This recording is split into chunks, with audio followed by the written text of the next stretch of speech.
Маанай өзгөчө. Үйдүн кожоюну Нурлан мырза 5 балага татыктуу тарбия берүүдө. Уулдары интернет, телевизор, тамеки чегүү, ичкилик ичүү деген жаман адаттардан оолак. Үйдөгү тартип да темирдей бекем. Улууну урматтап кичүүгө ызат. Келген конокко өзгөчө сый көрсөтүлөт. Анын өзгөчө деле сыры жок. Болгону Нурлан мырза бош бола калса эле үй бүлөсүнүн баарын чогултуп, мынтип чүк ойноп, аны менен катар уулдары менен сырдашып көйгөйлөрдү чечип да алат. Кандай кыласың? Муну тыйып атасың. Үй ичи дайыма балага толуп турат, бирок ызы чуу байкалбайт. Боз балдар бош бола калса эле кол талганча чүк ойноп чер жазышат. Улуусунан кичинесине чейин чүк оюндарынын түрүн өздөштүргөн. 9 жаштагы Баяман үйдүн эң чыйрагы жана сөзмөрү. Чүк оюнун ал өзгөчө сүйөт. Компьютер деген бул эмеде көз жорткан эме технология. Бул колубуз менен ойнойсуз, бир колго алып, мынтип чертесиз да. Черткенден кийин бир басым коебуз. Анан бир чүкөнү алып, кайра чертесиз. Кимдер менен көбүнчө ойнойсуң? Султан, Элеман менен ойнойм. Мектептен келип.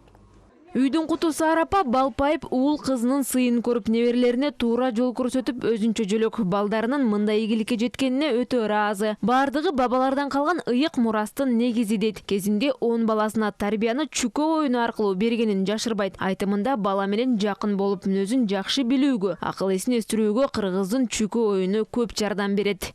Бул чүкө деген ата-бабадан калган жакшы оюн, жакшы.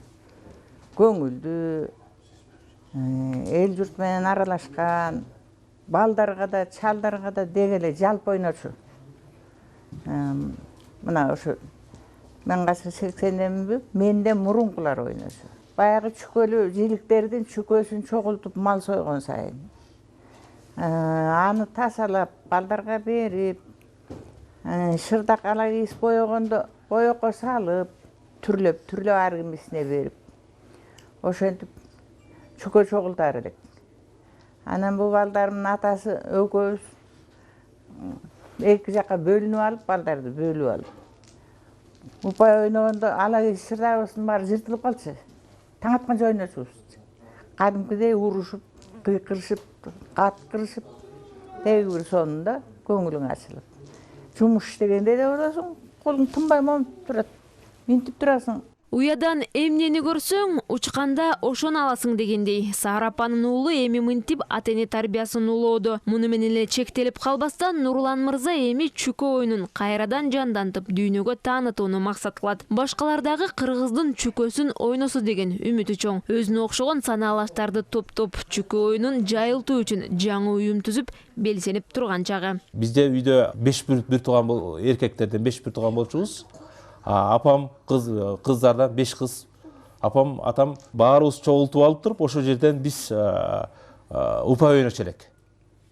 Анан ошондон мынакей Кудай буйрса тободо айтабыз. Мынакей биз дагы ушул балага чакалуу болуп, ошонун мынакей ушул жакшы бир касиеттин артынан мынакей ушундай бир жакшы бир семья күтүп, мына бала бакара күтүп, мынакей кийинки муунга да көрсөтүп, мына бул компьютер ойногонго караганда, бул азыркы заманда мына чүкө бул өтө пайдалуу, экологический жактан да таза, духовный, моральный жактан бир өтө абдан таза деп айтылат. Балдарымды жакшы кызыктырыш үчүн мынакей Искендер байке менен чогуу максаттар болуп чогуу ойноп, столдун үстүндө ушул бильярд ойногондон көрө кийинки муунду ушул столдун үстүнөн Айкур федерациясын чогуу биргелешип, башка ушул Кыргызстандын бир жакшы жаш муундарына дагы үйрөтсөк деген бир оюбуз бар. Үйдүн кадырлуу коногу Искен мырза келген сайын упайдан чоң мелдеш башталат. Уландар устаттын ар бир сөзүн кунткой угуп, оюндун сырларын үйрөнүүгө маш.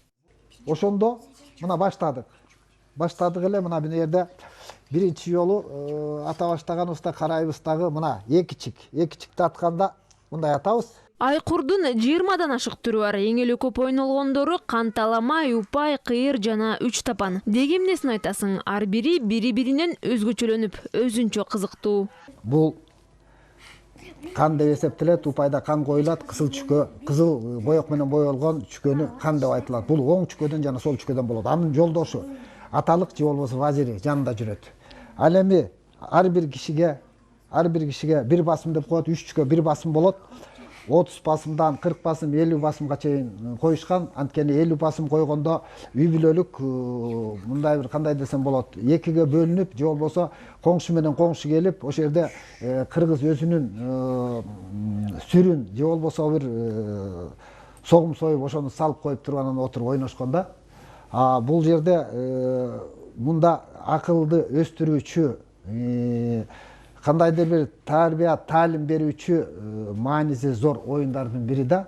Упай оюнун каалаган киши ойносо болот. Анын эрежеси да жөнөкөй болгону кадимки чүкө колдо болсо болду. Бир топ бала чогулуп алып, бир чүкөнү же саканы хан коюп, анан оюн башталат. Оюнда эң көп чүкө уткан жеңүүчү атыгат. Чүкөлөр кенен чачылгандай кылат да, бир жерде топтошуп калбаганда алып. Мындай кылып. Ошол убактарда чачканда, если ханыбыз таа тура турган болсо, боло турган болсо, биз эки атаандаш талап кетет. Кимиси көп чүкө алыш керек. Ушундай кылат да. Ал эми айкүр тура турган болсо, 3 жолу өкчөлөт. 3 жолу өкчөлгөндө, ошол өкчөп атканда хан таа туруп калса дагы таламай болот. Ал эми бөк чик боло турган болсо, мына мисалы чик түшүп кала турган болсо, анда оюн уланат. Чүкөнүн позициясы мындай болот. Мисалы бул айкүр. Бул таа, бул бөк, бул чик. 4 абалда көрсөтүлгөн чүкө.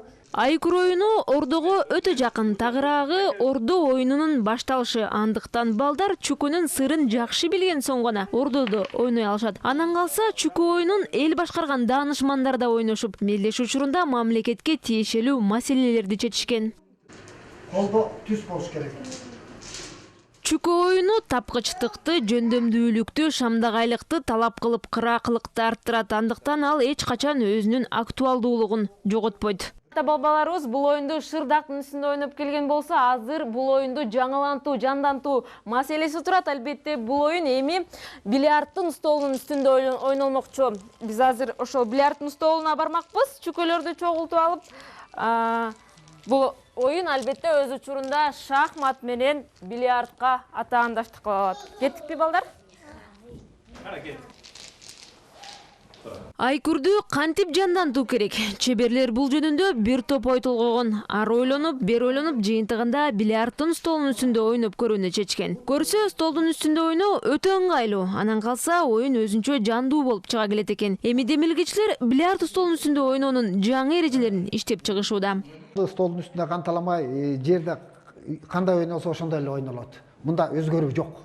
Анткени биз өзгөрткөнгө болбойт экен. Ошон үчүн ошо ошон эле калтырдык. Ал эми калган оюндарда өзгөрүү бар. Бул нерседе эки киши ойнолот. Ошондой эле жанагы ойнолгондой эле оюн болот. Бөк менен бөк атылат, чик менен чек атылат, айкүр менен айкыр атылат. 3 чүкө аткандан кийин жанагындай эле болуп, хан атылат.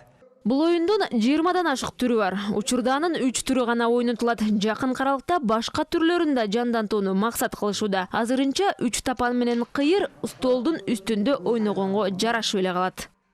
3 тапан оюнунда 10дон 2 жаат болуп бөлүнүп, 10дон чүкө берилет. 20дан алат. Бул эки оюнчунун өзүнүн ортосундагы сүйлөшүүлөрдөн келип чыгат да. 20 алышы ыктымал, же болбосо ошол 30 мүнөттүк убакыт берилет. Бу жерде эң негизги болуп сака ойнолот да. Эң ортосуна бирөө таа, бирөө айкыр болуп тигилет чүкөлөр. Чүкөнү атканда, саканы атканда эч убакта үстүнөн көтөрүлбөш керек сака. Чүкө. Сака көтөрүлбөш керек да, ушу менен чимирилип кетиш керек мындай болуп. Мына көрдүңүз, мындай болуп кетиш керек да. Ким 10 чүкөнү утса, утуп алса, убакыттын ичинде таза жеңиш болот. Ал эми окуу ойноп атып бир чүкө утуш болсо дагы ага очко берилет, 2 очко берилет. Ал эми жеңилгенге 0 очко болот. Тең чыкмай деген бу жерде болбойт. Кыргызстан көчмөндөр оюндарын өткөрүү менен унутта калып бара жаткан улуттук спорттун түрлөрүн кайрадан жандантып, спорт тармагында жаңычылдыкты жаратты. Учурда дүйнө эли көчмөн элдердин байыркы оюндарына кызыгып, таңданып, суктанып турган чак. Эми айкурда булардын катарына кошулмакчы. Каалаган бильярдтын үстүнө ойносо болот. Бирок биз өзгөчөлөтүп, ошол эле стол менен карап турсак, ошол эле столго чүкө ойногонго абдан ыңгайлуу болуп эсептелинет экен да. Ошол эле илгери биз курка ошол ойногондо атканда, ушуну момун менен атканда бир ошол эле бул ыкыгы, тазалыгы, культурасы бир абдан бир ыңгай келишти да. Айкүр оюну улуттук спортту өнүктүрүү борбору тарабынан колдоого алынып, 2017 жылы Ош жана Бишкек шаарларында атайын клубтарды ачуу пландалууда. Башка өлкөлөргө да жайылтуу башкы максат. Эмки жылы Манас оюндарынын, андан соң көчмөндөр оюндарынын программасына киргизүү каралууда. Айкүр оюну азыр бильярдтын столунун үстүндө ойнолуп жатса, кийин муну өзүнчө улуттук колориттеги столдун үстүнө ойноону көздөдө. Албетте айкүр оюну жандуулугу, кызыктуулугу жагынан дүйнөнү багынтып, өзүнүн спорт сүйүүчүлөрүн табат болуш керек деп ойлойм.